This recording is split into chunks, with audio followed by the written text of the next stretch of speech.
Hello, ladies and gentlemen. My name is Morgan Peters.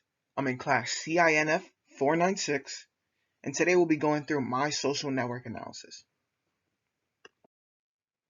Now, my social network analysis will be conducted to see the characteristics among adults that drink or don't drink, and the factors that determine how much they will end up drinking as well. There are many characteristics that can define if an adult will drink or not, and that also determines how much they will consume as well. These characteristics can vary, which allows us to gain a large amount of information to create a social network analysis to gain a better understanding of drinking among adults. Now, these characteristics can range from relationships between actors in the network, such as clusters or cliques that form based on preference, or even factors such as Greek life participation among adults, to social norms as well. Now, while doing my research, I saw that it wasn't just adults that drink, it was particular groups of adults that drink the most as well. Now, I found that these adults that drink the most were young adults and college students.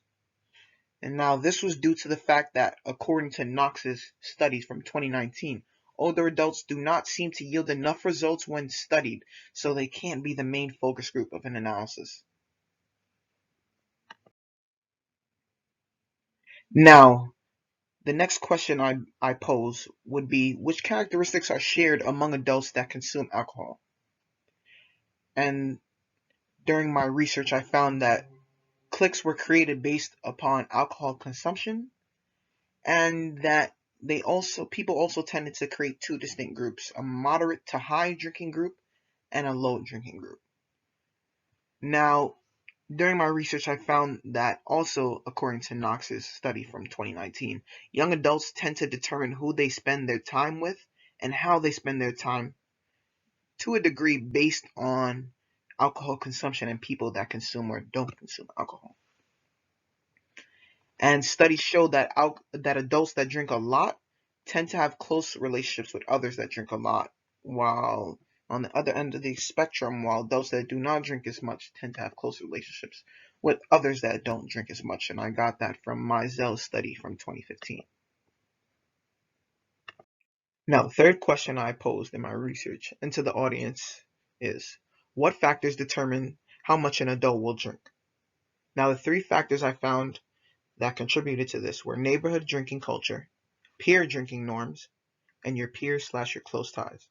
So for the first factor, neighborhood drinking culture, according to the New York Social Environment Study from 2005, permissive neighborhood drunkenness norms were associated with more moderate drinking and binge drinking, and also drunkenness norms were more strongly associated with binge drinking for women than for men. I took this from a Hearn study from 2008. Now for the second factor, peer drinking norms.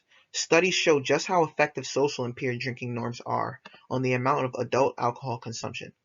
The present results suggest that being popular and believing that heavy episodic drinking is normative among one's peers are associated with greater alcohol risk.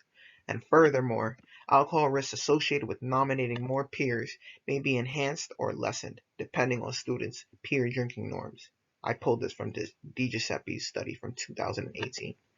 And for the last factor, peer/close ties, I found that the people closest to you can affect how much you drink, and they can influence whether you end up drinking more than you do on average or less. I pulled this from Russell's study from 2020.